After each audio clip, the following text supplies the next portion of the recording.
Okay, good. Okay, so today we'll focus on the ESD pedagogy, and we'll be looking at the program itself, and we will be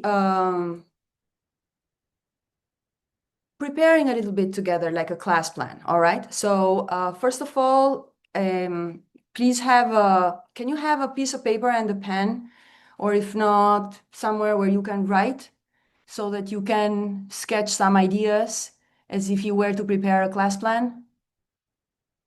You do? Okay, great. So I wanted to focus it in a practical way and then go step by step to check, okay, what are like the pieces of the puzzle and how do we translate that into ESD? Like what ESD tools we can use, empowerment self-defense tools we can use in order to reach our objectives when we are teaching a group in our classroom. So the four basic questions that we have is, whom am I going to teach? What goals do I have for that lesson? It can be a session of 2 hours, 4 hours, one day, one week, depends what is the plan for that group. So that's why the third element is how much time do you have for that particular group? And also the place is important because you need to know when it comes to the safety, when it comes to the privacy, when it comes to the acoustics, like can you be loud, can you not be that loud? So everything matters in terms of planning the content as well, and not only the logistics. So these are four questions that you have to answer like to the four at the same time, because depending from the time you can better define the goal. Depending on the audience, you can better plan the time, you know? So those are all related and it helps. So first moment, this first exercise, I would like you to choose one group that you normally or usually could be teaching. So just like that, you put a name to the target audience for yourself. Can you pick a group and write it down so that you have a target audience for a lesson plan that we are going to work on? Decide, like, let's say if you are going to have a 2 hours class, or if you are going to have 4 hours training with them. So pick a time that you think it's more common maybe or normal. And then what is the goal? Like, what do you want to teach to these people?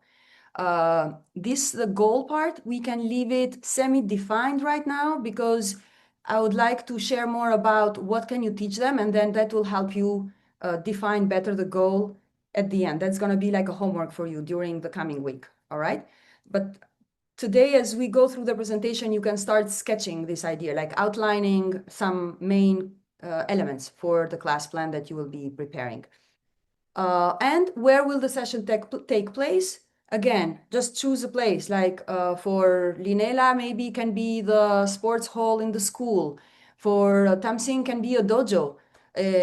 For Lina, maybe it's in the center. You have maybe a space for training. So choose the space where you think you will be teaching, and that will help you visualize and then know how many people you can have there.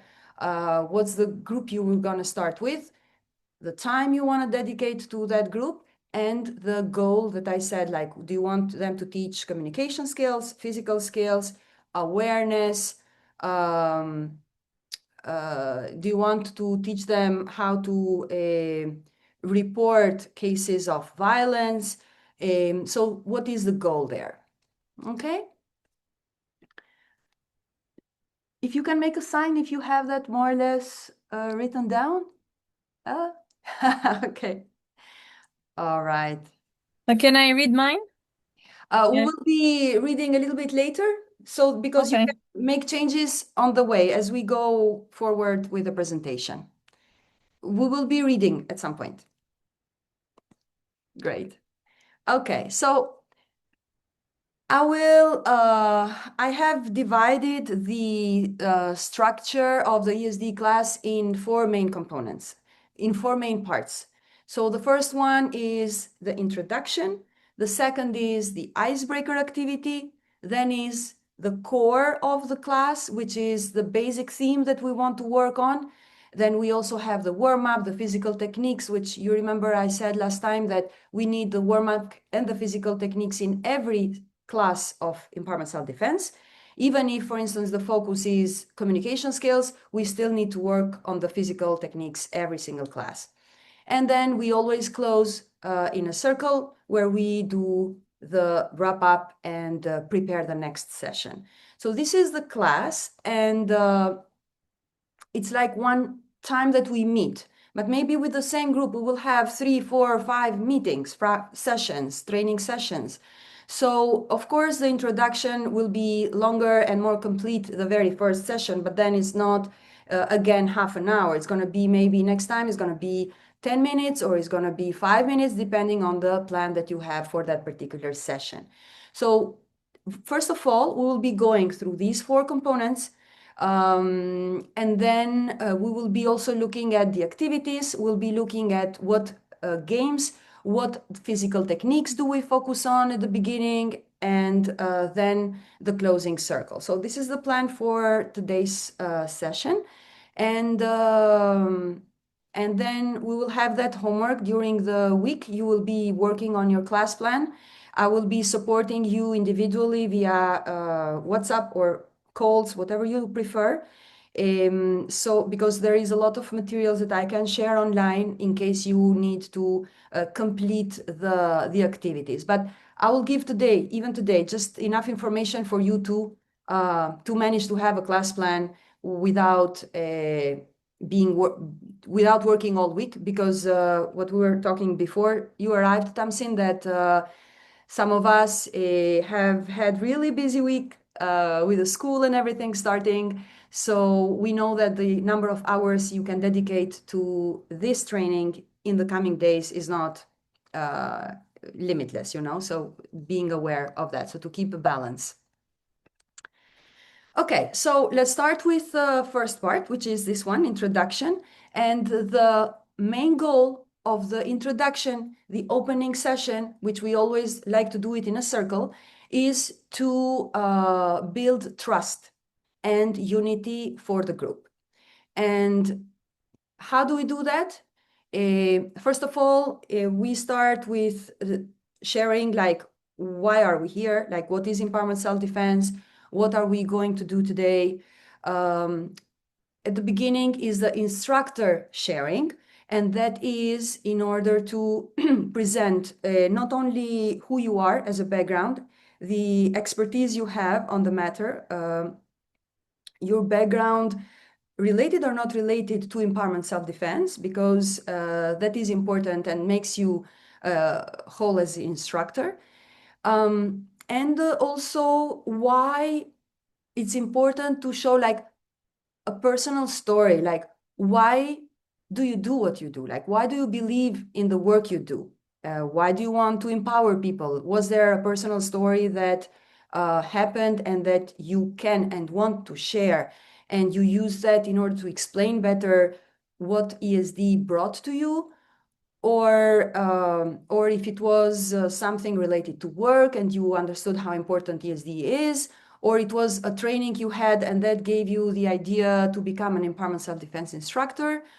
So it is important that you find, first of all, why you teach what you teach, because this helps for the group to know you as instructor and to build this trust that you are there because of your choice and because you believe in the method and in the value of the skills for prevention of violence, for gender equality, for better well-being. So finding the why for you, it also helps you to be motivated, because not every training it's easy, not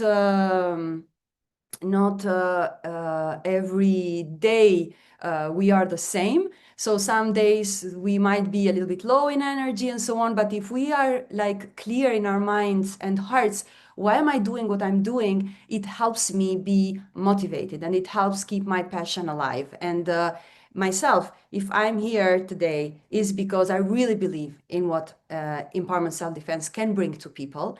I have lived it in my skin and in my soul, and I see how important it is. And that's why it's important to have this connection and share this with the group so that it can help them know you better. The second point is to talk about how important is the physical and the spiritual power. This is, of course, optional depending on how much time you have with the group. There are sessions that are like maybe just 2 hours, so you cannot extend yourself so much and you have to have clear, short messages. But these are like recommendations in order to build this safe container we want to build at the opening of the session. The third point is the need for physical, emotional, and verbal techniques. There, as you see below, when we talk about statistics and violence, you may want to talk about it. And that is, it can be violence against women, gender-based violence, or if you have a mixed group, it can be gender-based violence, but it can also be violence on general terms, because there is also violence that men suffer because of being men.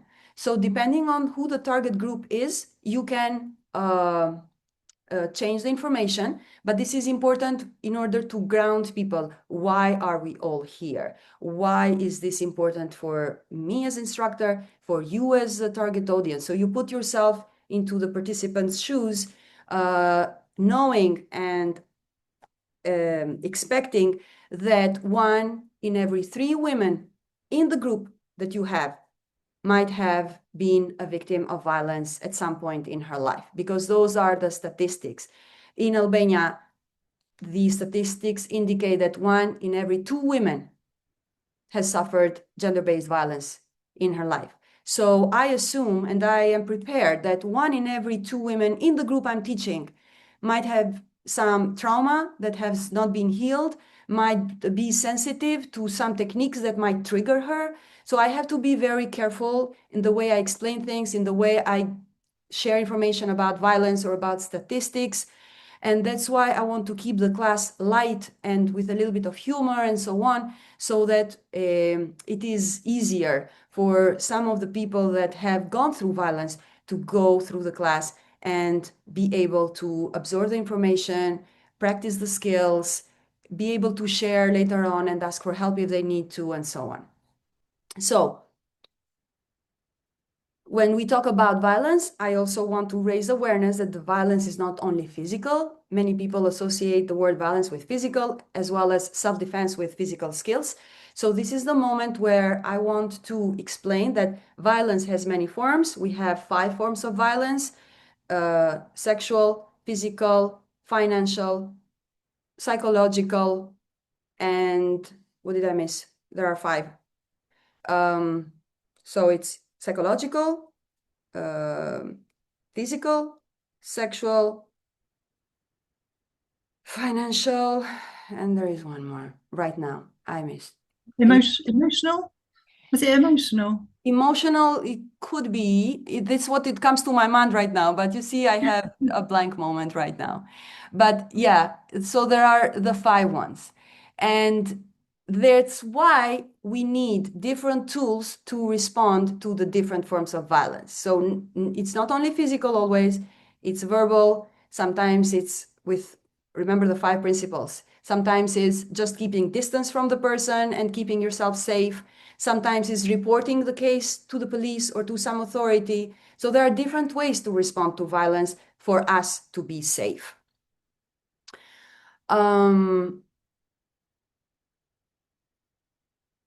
Another point that we may want to talk about, depending on the time as well, I'm giving you the complete list here, but then you can choose depending on the group and the time available, is to talk about the importance of strong points and weak points. So self-defense basics that we teach, it is to bring awareness and to give knowledge to the participants that what we want to do is target the weak points of the perpetrator, be that physical, be that mental, so that we can interrupt the violence occurring and go to safety as soon as possible. So it's not to engage in a fight. It is to interrupt that violence that is happening for me to go to safety as soon as possible, or to be safe as soon as possible. So I give this as a standard for them to understand, okay, and then use that when they are practicing the skills, verbal, mental, or physical skills. And the fifth point, all what we do this is to create a safe container, to create a safe space, a safe group where they have trust, they trust each other, where emotions are normalized. There might be cases where someone might be emotionally heavy, might be crying at some point, might be willing to drop the class. So first, we as instructors must be prepared because that may happen. But if we create this safe container and the group has empathy for each other and they're not judging each other or shaming each other for showing their emotions, everybody will feel safer and people will be supporting each other. So even if you are alone as an instructor working with a group of 12 or 14 people, when you have built this safe container is easier because you may want to have one person as a support person, or you may want to, when knowing about the profiles, you may want to ask for help to one of them that maybe is a psychologist or maybe has some, I don't know, like social worker or a profile that can be of help if there is a situation of breakdown. We'll be talking about trauma informed and all that in our next session, but just like to have the framework right now. And that's why it's important to emphasize cooperation and support from the group, and also the fighting spirit, like how important it is that we all work with our fighting spirit, and everything we do is for empowerment, and that should be also reflected the way we speak. So we use an empowering language. That is, we use in positive learning is a positive approach. So we do not use the do nots or don't do this, don't do that. We don't give one solution only. Like we don't give recipes for the situations that participants can bring to discuss. We already explained this in our previous session, right? So this is like everything for the safe container. Some basic agreements are important for the safe container. Let's say like we agree to be on time. We agree not to use our phones. We agree to, I don't know, not leave the class, but before leaving the class, the participants tell to the instructor. So just to know that everything is okay, they just need the time out. So basic rules, but I don't like to call them rules. I call them agreements because that is the idea that in everything we do, we use an empowering approach.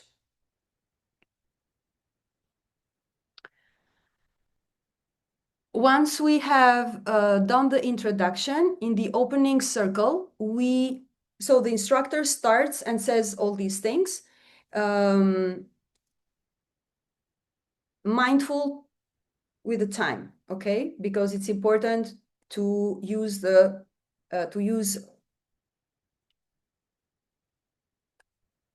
amount of time that it's not too much information, so that people get unsettled or get bored or so on. So it's important to give those first information, and then we start to, after the presentation, after explaining why are we here today and so on, you ask the participants to introduce themselves, especially if it's a small group. I'm talking about a group up to maybe 12 or 14 people. If it's a bigger group and I have only 2 hours, of course, I don't have the time to extend myself too much in the introduction, nor to ask every single person to tell their profiles, because the time is limited there. So what I do is, if I have the time, I give 2 or 3 questions to the group. in order for them to answer, for instance, what's your name? Where are you coming from? What's your expectation for today? Or what's your name? If it's the second session, you can mix serious questions with funny or easygoing questions. Like, the third question can be, what's your favorite hobby? Or what's your favorite dessert? So it depends on the what session you are, but usually I use 2 or 3 questions to give a chance to everyone to talk. And this is good also to break that ice so that people can start interacting. Then, so I first introduce myself. I introduce why we're here, the session we're doing. Then I give the word for the participants to introduce themselves. And then I talk about the forms of violence and the different skills, what we'll be doing today, and the agreements. And then we jump to the 5 principles and to the ice-breaking activities. Okay? Now, one example for the ice-breaking activities is this game that I want you to check. I'll be sharing the link on YouTube as well. So this is a series of videos that we have prepared for the teachers in Albania. So, but you can see the games, and I will send the information written as well so that you can understand how the game is played. But this is a very good first exercise or game activity. We don't have a consolidated language there. We might need to do that, which helps to break the ice and to start experiencing and embodying some of the principles we want to teach through empowerment self-defense.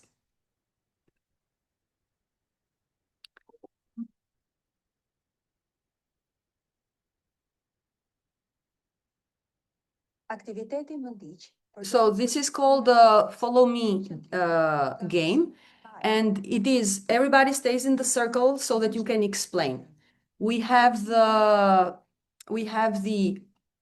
ask for a volunteer, or you can have another instructor following you. And do you hear me well? Because it's the Albanian version in the background. And then you have the when the instructor claps, the people one follows the other, and then the one that is walking turns and they do the first round. They just clap hands and say ho. And this is good for several reasons. This is good for because they start playing with each other and knowing each other. The turn, it's connected to some of the physical techniques we do when having an unexpected perpetrator coming from behind, or it helps with the footwork and so on. It helps because you're starting to layer, like when we are having a perpetrator in front of us, we need to be in front of him or her. And this is like we turn and we are facing the other person. We are starting to work with the voice. If we are doing through game, people are less shy and less self-controlling. So it's just a whole. I am like easier in my way of moving and in my way of relating to the other person. So why am I explaining this? Because from the first look, it might be like just a game, but there are several layers that are connected to things we explain later. And that's why in such a short time, we are able to teach people so much, no matter the time. So the first round, we do this, and then we do a second round, which is to do funny faces. And funny faces, so when we clap hands, they turn and they can do this with the hands, they can use the voice, they can do different mimics, and it becomes funny. And it becomes funny, and for some, it become even a little bit of a challenge because they are not used to do this with people they don't know, or with people if they are like same people from the workplace. Some are very creative, some others are more reserved. But this exercise, it is important, and I explain it at the end of the game why we do this, because it helps us practice what we call the embarrassment muscle. Because many time victims or survivors of violence or survivors of abuse do not speak up or do not stand up for themselves because they are embarrassed, because they are worried, what if other people see me? What if other people hear me? When actually the shame and the embarrassment should be for the perpetrator. So by doing these kind of games that are sometimes funny, sometimes are weird, sometimes are loud, etc., we are working what we call the embarrassment muscle. And that helps us to be less shy. It helps us to be less timid when we want to ask for something or set a boundary or defend ourselves. Oh, what happened here? Pam pam. Where are we? Okay, so this is the funny face. And the third round is the round where we stop and we say no. And in here we are like starting to become more closer to the self-defense skills. So we turn and we take the ready stance position. Of course, it's the first activity. You will be guiding them to do it the right way, but this is not the teaching moment for the basic technique yet.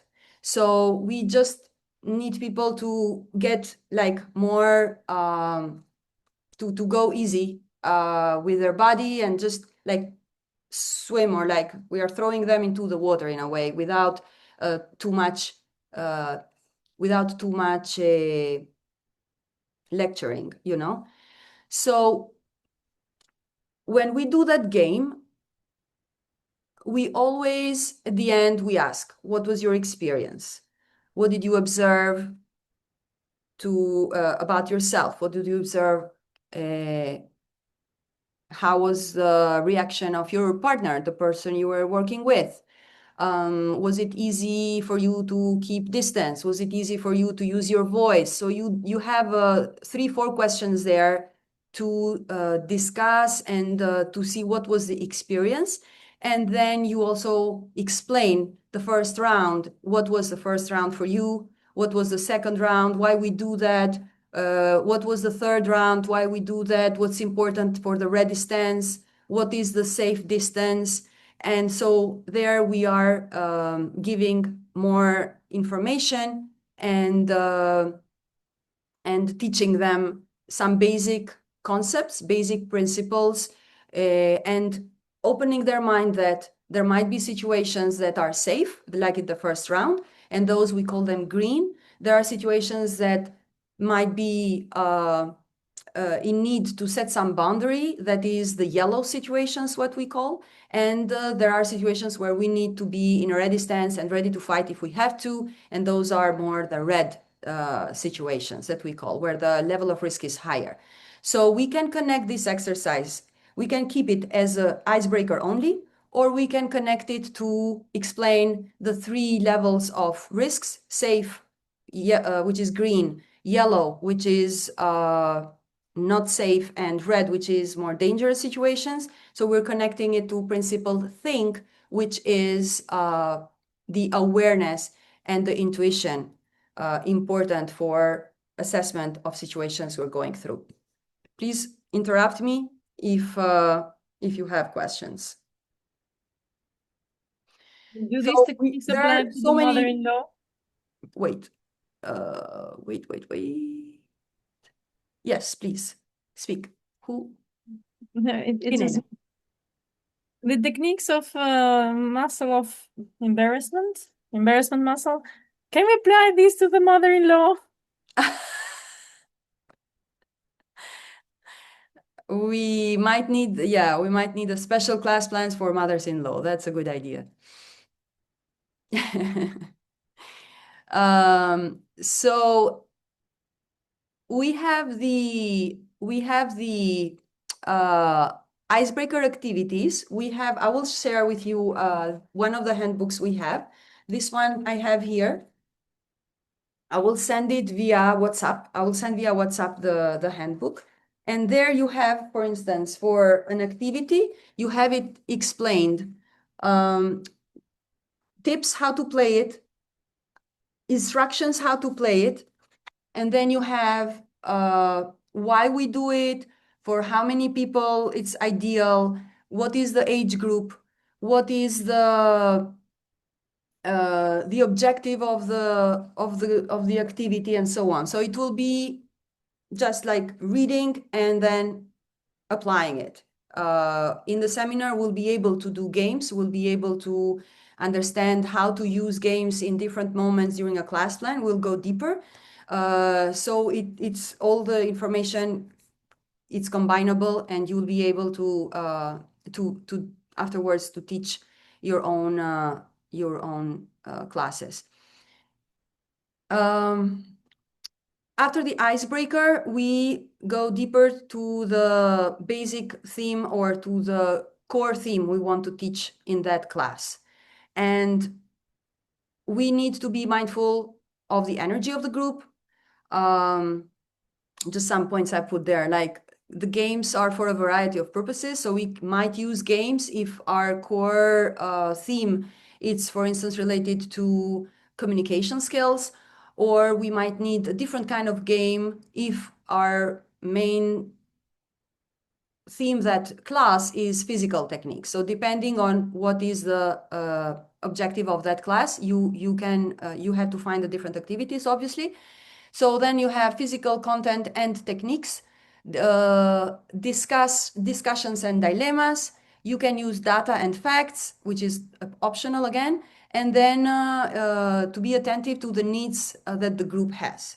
Sometimes they are asking for specific techniques, or they are bringing specific situations, like the comment that Linela just made about mothers-in-law. So, you always will have situations discussed or questions coming from the group. So you have the class plan, you want to keep that in mind all the time, but we want also to be mindful to what the group needs. Even if you don't address that in that same session, you might need to take note and come back next time with that in the bag, so that you can discuss, or you can teach, or you can respond to the questions when appropriate, when you consider it appropriate. What do we have here? So the central topics in empowerment in our classes, it's usually we start with the 5 principles of ESD, because that gives the basis. And the 5 principles, we've seen them together. It's think, yell, run, fight, tell. And after each game, you can also check with the group, like, what principles did we use here? What was important in order to succeed? What was important in order to keep yourself safe, or for your team to win? Because there are games that there is a little bit of competition and so on. So we start, and that's why it's the first one, the principles of ESD. Other topics we have: breaking down myths and expanding knowledge about violence, risk assessment, awareness and intuition, assertiveness, and that is verbal skills and body language, very important. We have the predator-prey psychology. We have principles of physical self-defense, and the physical skills, of course. How do we do this? We use different activities and warm-ups and techniques and so on. We have the depending on, sometimes we focus the sessions on each principle. Like if I have 5 principles and I have 5 sessions with the group, sometimes I prefer to be focused on 1 principle per each class, and then all activities go around think in the first session, around yell in the second session, and so on. So that's why it depends how many sessions do you have and how do you want to structure the class. When it comes to the physical techniques, the ready stance is the number 1 we teach, the ready stance. And that is even for big crowds. We've had big crowds, like 90 people or more. And the one thing we want to is to have them experience something, even if it's just standing up and doing something, yelling no, putting their hands in front of them and yelling no. So they will have a tiny little experience of empowerment self-defense, but it's not just listening and listening like any other presentation. So that makes it more personal as well. So here I have this video where, again, it's for teachers to teach students in school. So it's not the same, like, for instance, if you, Tamsin, would be teaching the same stuff in a dojo, you would be a little bit more martial arts oriented kind of thing. So in this video, for instance, we have a small sequence where we show like doing a very basic warm-up. Again, the warm-up, we need to do it every time before the physical skills. And also the physical skills itself, we want that to be about 30% of our session. Let's go here. After the warm-up, what we do is the ready stance. So we explain, you can choose. I usually like to explain it from toe up. Is like scanning so that it's easier for people to follow. The key elements of the ready stance, oh my God, this was gone.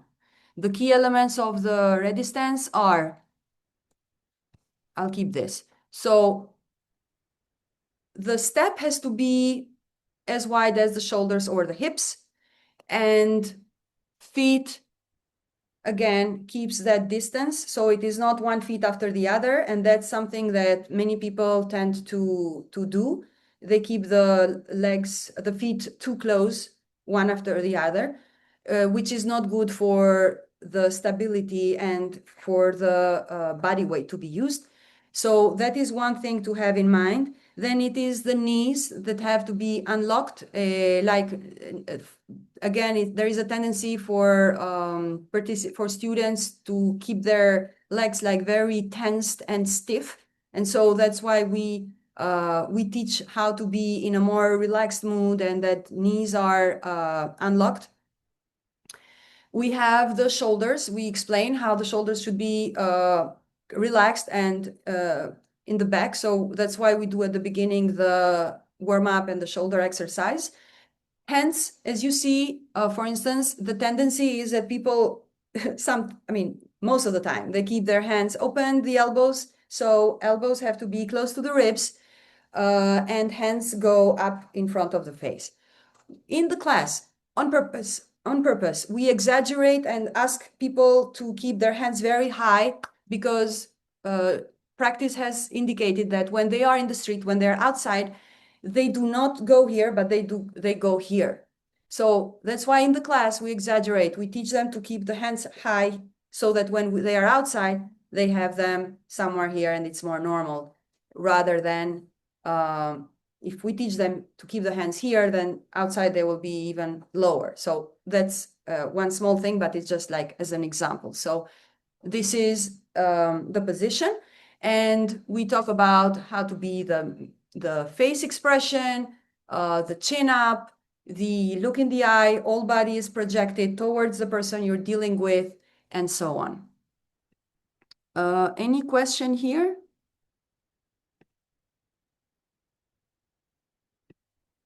No. Okay.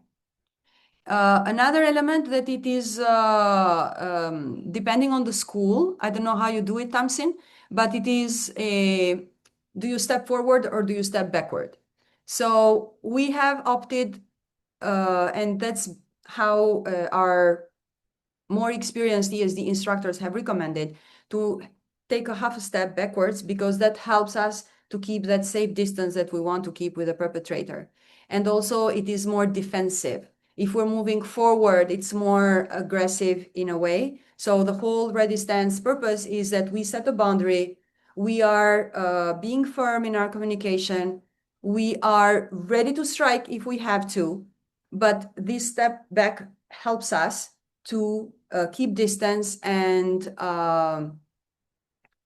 be in a safer position in a way.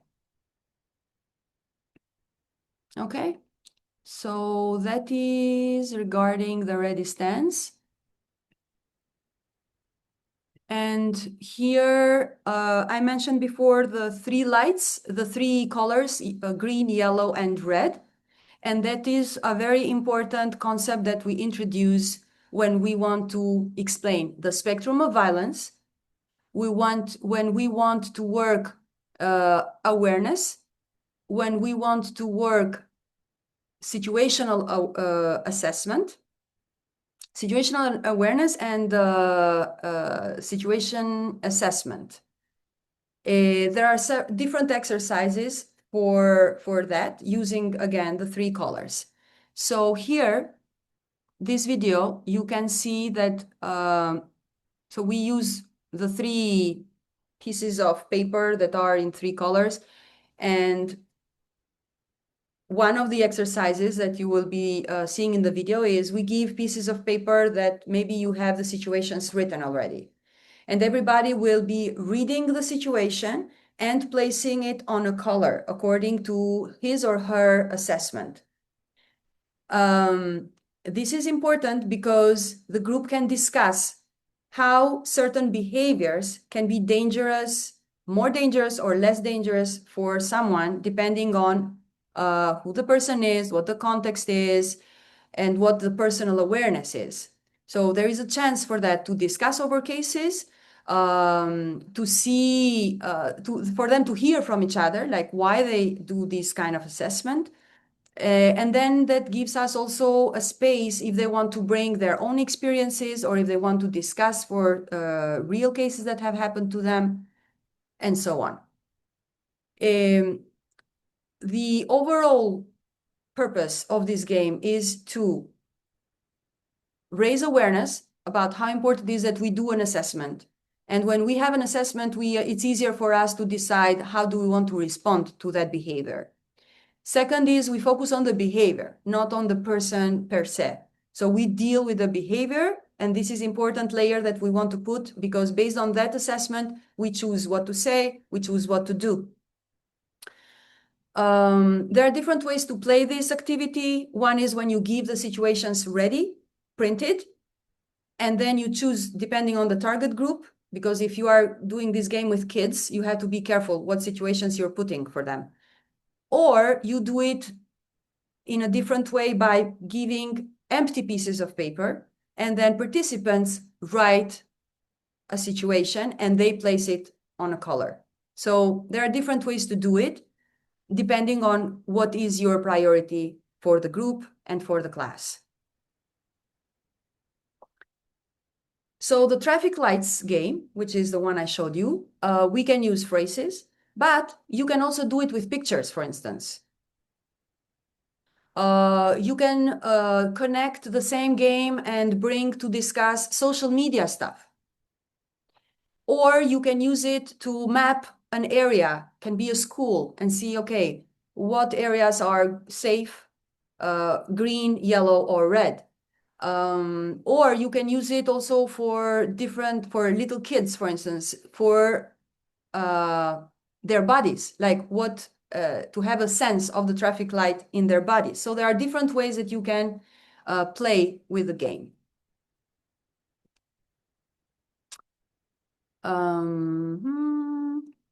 These are some examples, like how students have been mapping their school with the yellow, green, and red. And this is like important for teachers to know, okay, what is the perspective of the children when it comes to this. We've been doing it with the teachers in our trainings. We've been doing it with the teachers to know, okay, what are the areas that teachers consider red in their school, so that there is more supervision and so on. All right. It can be a camp. It can be any area that you like. Any questions until now? Okay. I see it's 7 o'clock already. All right. So we said what we've seen until now, it's more connected to principle think, which is the first principle. When it comes to principle yell, we focus a lot on the boundary setting. We have specific exercises and activities to practice the word no, like specifically the word no, very, very important. And it is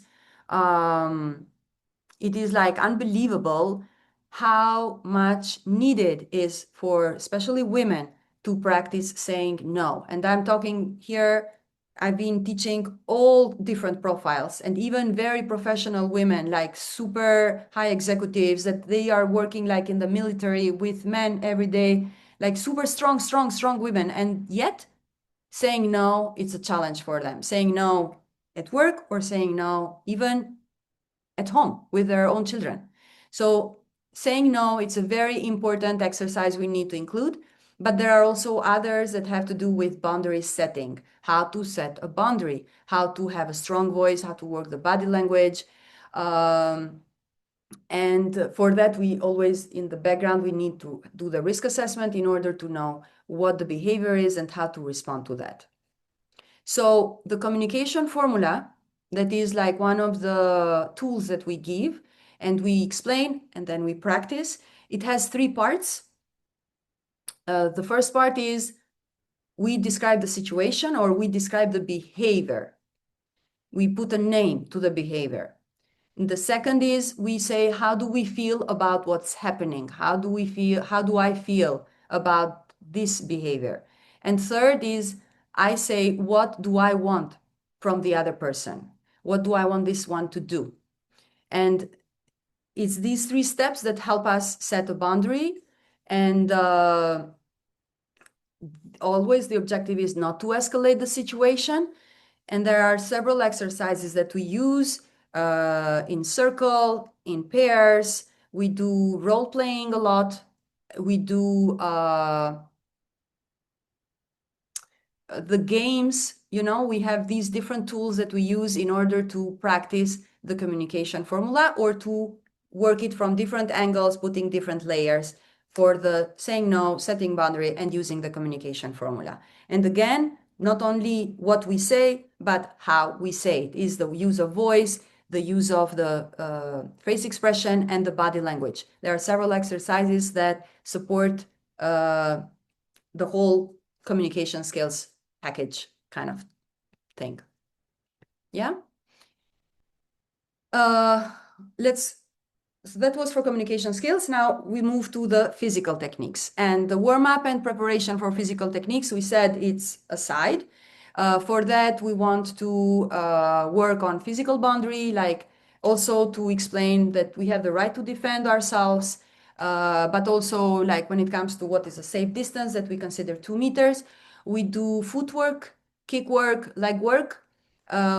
When it comes, if we are planning to do groundwork, we also teach them how to fall and get up safely, how to move on the mat without hurting themselves, how to have better control of their body, how to protect their head when they're falling, what is the best to be like a wet noodle, what we call when you are in the ground, or engage all your muscles, how to do a side kick, how to do an X kick. So these are all different components depending on what is the plan for this group. And again, these are not complete and closed lists. What I'm sharing here, it is like the basics. And then depending on your strengths, you can shrink the list or expand the list, depending on your knowledge, your experience, your level, where are you for becoming an ESD instructor, and so on. When it comes to the physical techniques itself, the main ones are palm heel to the face, and there are various types of strikes. We have the palm heel to the face. We have to do it in all our sessions, even if it is a 1-hour session. We use to strike. We teach to strike with this part of the hand, and that is the strike is below the nose or under the chin, here on the face. And this is like the very basic, but you can also teach another strike that is again on the face, but you have 2 hands together and you are striking with the bottom part of the both hands. We teach different strikes, yes, like the hammer fist and so on. We don't teach the how to punch for different reasons. So right now I'm just going to say the list for a question of time. So knee to the groin is also another technique that we teach in all classes, and normally in the first classes. Then it's responses to attack from the rear, at least one, and that is usually if you have 3 hours or more of ESD time. Then choke releases if you have 5 hours or more with the group. Elbow strikes if you have 3 hours with the group. Hand release and soft techniques if you have 5 hours. Foot stomp for 3 hours class. And then you may introduce other attacks from front, side, or back, like hair grab, like kick to the shin, like eye strike, like elbow strikes, etc., depending what the attack is.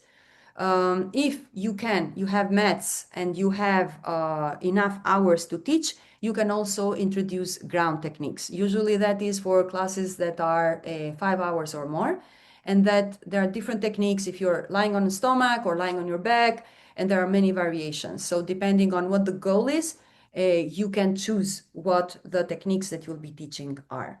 So this is just like a list, and everything, again, you will see everything is in the handbook.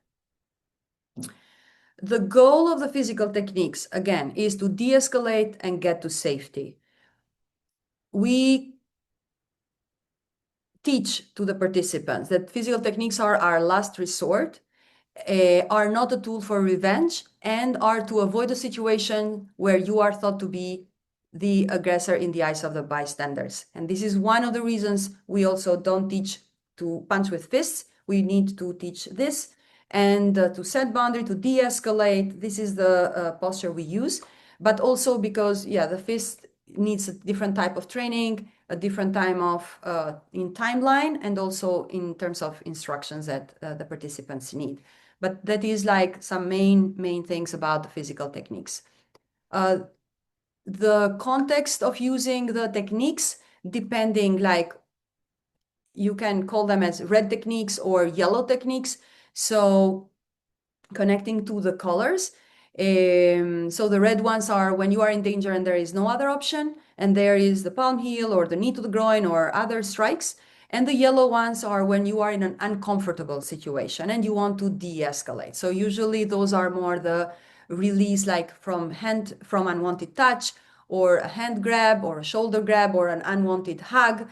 And for this kind of the yellow techniques, we also have some videos for that you can see and will practice in the seminar, is exercises like having people in a circle and they take turns. So it's one hand on the shoulder, and then the person has to set a boundary and take the hand off the shoulder. Or there is somebody coming to hug and you teach how to avoid that hug. Or if there is a hand release and you're not able to do the hand release, you opt for a soft technique, you can also do that. And that can be a distraction, or it can be some communication skills that you use for in order to get away from that grab.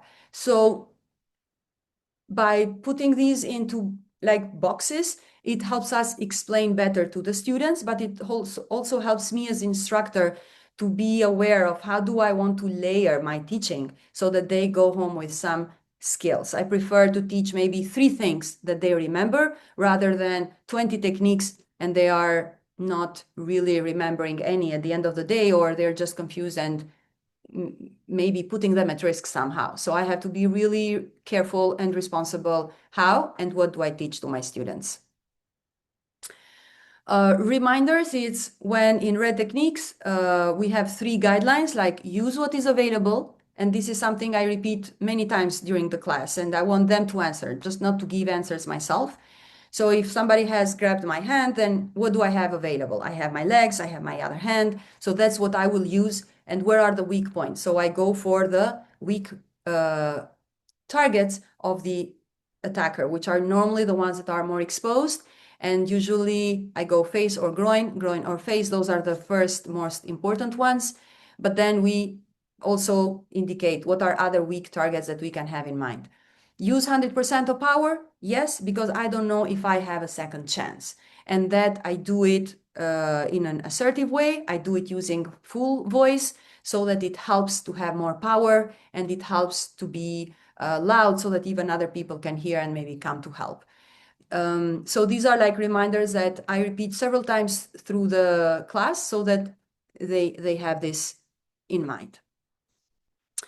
Reminders for the yellow techniques is to emphasize that tools that will help students to de-escalate. That's super important. If they can distance themselves physically, that can prevent physical escalation. That's why the step, that's why the 2 meters distance I want to keep. And the priority is run and tell. The priority is not fight. So my priority when I have to use physical techniques is that I interrupt the attack. And then I run as soon as I can to safety, or I go and ask for help, and so on. But it's not to fight my objective. Here, there is like this, what I said about take your hand off me. So they take turns. And sometimes, yes, people laugh and so on. So you as instructor need to guide them if they need to work more on their skills, verbal ones, or if they need to make more eye contact, or if they are being assertive and not aggressive, because sometimes they take the hand and like throw it. It's like making the things worse in a way. So that was take your hand off me. This is don't smile, and this is another game. It's like the person asks the other, like, do you love me? If you love me, smile. And it's all a discussion that you can have afterwards about how girls and women have been taught to smile all the time, to be nice all the time. And what does that mean for the group? And you'll be discussing, and you will be able to teach about assertiveness and about how do you project your communication when you're setting a boundary. So smiling, it's easy, we've been taught to, but is it always necessary? Do you want to do that always? Then this other third circle that you see here, it is to say no. You can do this in a circle, you can do this people in pairs and in an independent way, walking around the space and doing a small role play where one is asking for things and the other has to answer with a no. You can do that, you can give guidelines or instructions for the students to be asking for something serious or something that they really need, and the other person has to say no. Or a second round, you can go afterwards saying, okay, now you can ask something funny so that you keep the game light at the same time. So it's important for people to be practicing in a light atmosphere as well, and not only in a heavy, violence itself is super heavy, as I said before. So that is regarding the saying no circles and practicing some verbal skills. And then we practice verbal skills also using role play. And in the seminar, you will have a specific workshop I'm so much looking forward to. And that was Bianca. If you can go and follow on YouTube our last interview with Bianca from Slovakia, she will be teaching one of the workshops when it comes to role play. It's one of the most difficult parts for ESD instructors in general. I don't know how do you feel about it yourself. And that is a role play. We do it in different levels. We mostly use that for verbal skills, and that is to give to the participants the opportunity to identify when a boundary is being crossed and then apply the tools we're teaching. How to say no, how to set a boundary using the 3 steps that we said before, the communication formula, how to keep physical boundary, like how to keep distance with this person, and so on. So for the role plays, we need to be clear on the objective. For instance, if our objective is to say no, okay, good. So you make the role plays with that in mind. We always use props like a hat or sunglasses, and that is with the idea to divide, to distinguish between your role as instructor and the character you're playing, so that you are not the instructor when you are playing the harasser. And that is very important for the student to make that separation. So having sunglasses is very important because it avoids the eye contact and it's less visible you as a person, as instructor. Make sure participants have learned all the techniques that they will be expected to use in the role play. Like, let's say, if you are asking from them the strong stance or strong voice or the communication formula, obviously that the role play has to be after you have taught that and had some kind of practice in a circle or in a group beforehand.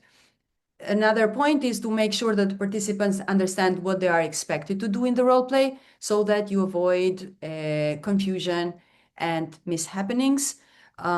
If something happens, it's fine to say pause, take off the sunglasses, explain what you have to, encourage the student, always in an empowering language, and give maybe some additional instructions, how or what can the student do, and then go back and restart the role play or take it where you paused. So that is all part of the learning. And the more you explain it at the beginning, the better things will go. And the more you practice, a better actor you'll become. And yeah, so it's a very important piece in our trainings. And I'm still optimistic that I will finish at 7:30. We have the closing circle. The closing circle, always we do it, even if it is a 1-minute thing, depending again, how much time do I have for the group. So what do I want to do in the closing circle? I want to highlight the key messages of the day or the key teachings of the day. I want to encourage the students and tell the progress I've seen. I want to be positive in my speech. And in this case, so at the beginning, you remember the instructor speaks first and then the group. In the closing circle, first I want to listen to the group, a feedback. I want to guide them to give 3 questions for feedback. And then I give my feedback. So it's the other way around. And after giving my feedback, I also tell them what will happen next. If it's the last session, how to keep in touch, if there is an evaluation, if I need them to tell to their circles, because I organize classes every month, so they can invite friends and family to join our classes. So depending on who your group is, what are your last kind of messages that you want to say to them. And then we like to close it with an empowering call for the group. We usually are standing in a circle, maybe with our hands over the shoulders of each other, or with our hands in the middle like this, and with some empowering messages. We want to yell strongly so that everybody feels the unity of the group, and it's a nice way to close our empowering sessions.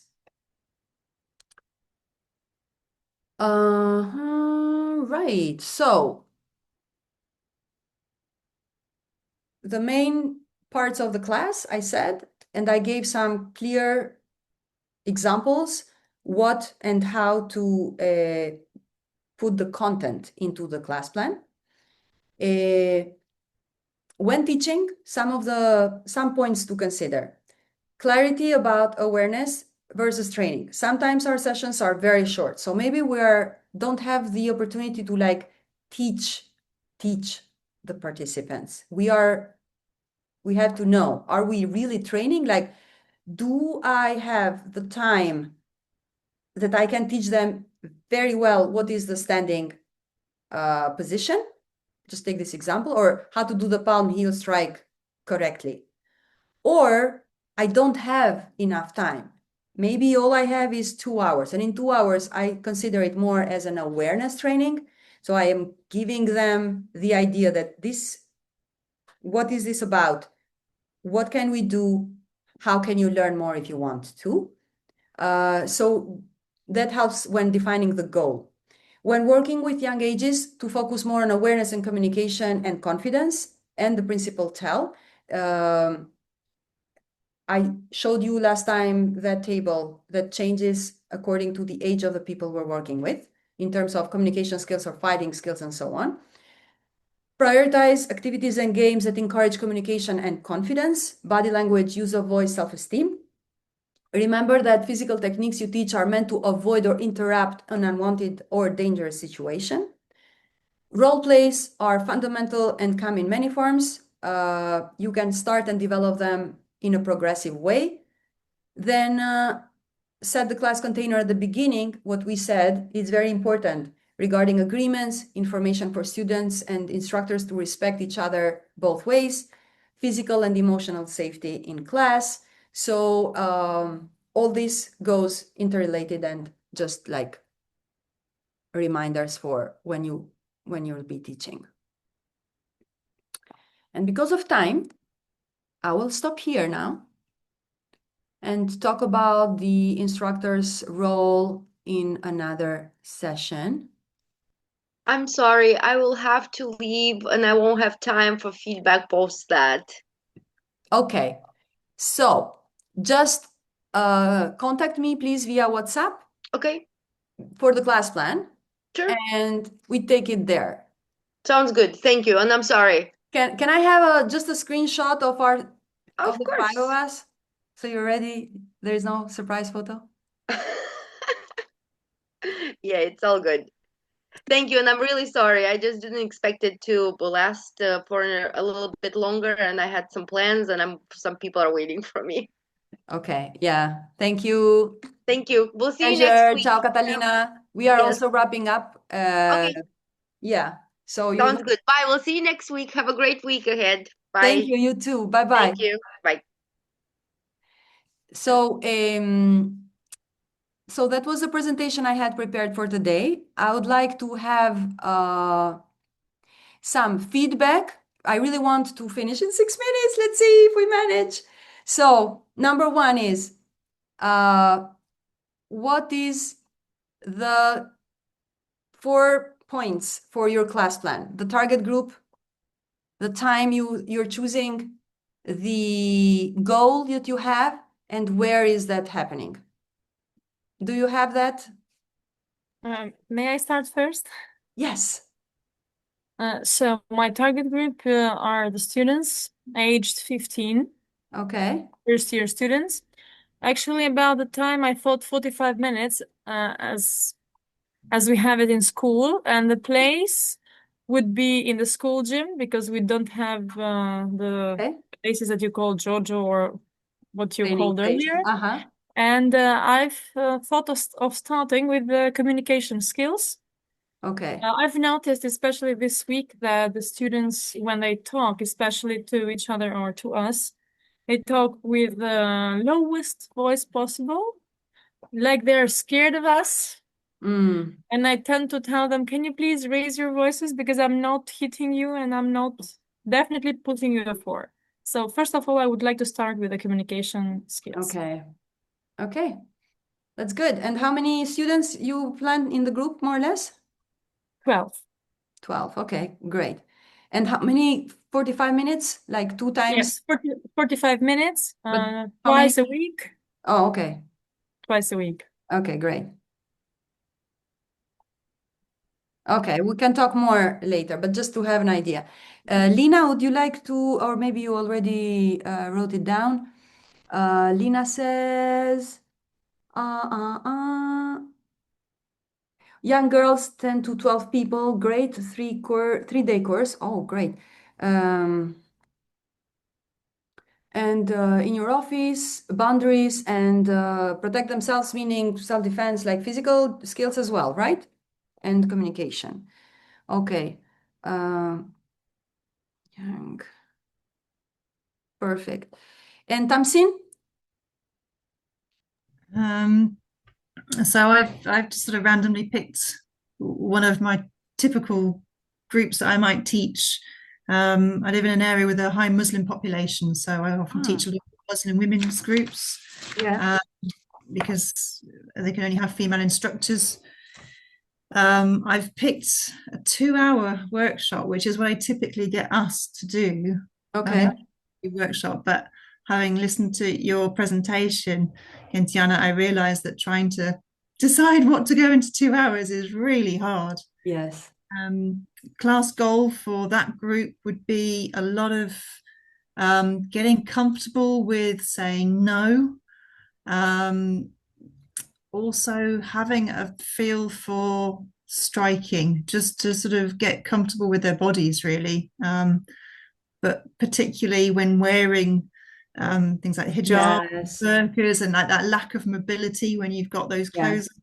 how to deal with that. And it would be more in a domestic setting rather than out on the street. Yes. So I might look at the myths, or stranger danger, and that sort of thing. And then it would normally take place in a closed gym. So, windows, blinds shut, That's doors, good. that sort of thing. Yeah. Yeah. Great. Wow.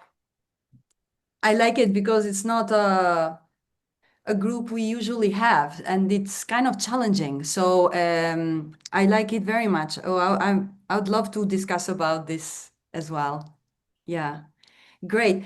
Okay. So thank you. The idea is that during the week, I will send the handbook where you will find more information, more games, more activities. I'll send the link to the playlist on YouTube of these games that I showed some of them. You can find all those games are also described here. Like I said, the instructions how to play them. So, and it's in English, of course. So you will be able to check that too. And I will be available in case you want to send me a draft of the class plan, and I can give you my feedback. It can be via email or it can be via WhatsApp, whatever is easier for you. And then we can continue next class, in our next session to check the class plans and also continue completing the information. I'm very interested to know about what was, like from your point of view, how was the information I shared with you today? Please be frank about it and like straightforward, I mean, and brief because of the time. So just I need to know. It's first time I show the videos in a presentation. So how was it clear? Was it too much? Was it too fast? Was it useful? Please, you're allowed to, it helps me, any feedback, because this is still new as a method that we're doing online. So it helps us consolidate a little bit the teaching online. Well, I thought it was amazing, Tiana. I thought there was so much covered in that presentation. It was almost like you could have probably done another hour and a half, just so that I could absorb it all. Because for me, it went quite quickly. I've got like tons and tons of notes I was trying to write down. For me, it was really good content, but perhaps a little bit slower, or maybe some examples of some of the things that are explained there. So, if you're talking about, what was it, the communication skills, the 3 parts of communication skills, sort of giving us an example of what Yes. I sort of say for each of those points. So things like Right. that. Yes, Really, yes, you're right. I appreciate that the time was really Perfect. tight today. Okay, yeah, it was a bit dense. That's why I'm asking. I felt it a bit dense, like too much and too kind of. Okay, great. Thank you. I will be able to complete that next session. But otherwise, it was brilliant. Thank you. Awesome. Thank you so much. And thank you, Thank you Lina, very much. for your Thank you. comment here. Sorry, Linela, yes. Thank you very much. Some of them we did them in the training we were Yeah. 10 days ago, so it was very nice, and thank you very much. Awesome. Awesome. Okay, I'm glad to hear. And I'm sorry, it's not 7:30, but it's 7:32. So have a beautiful evening. Thank you so much. I'm in a much better mood now than when I started. So I'm very happy that we had this good session. And enjoy the evening. You too. Good night. Thank you. Okay, bye. Bye bye.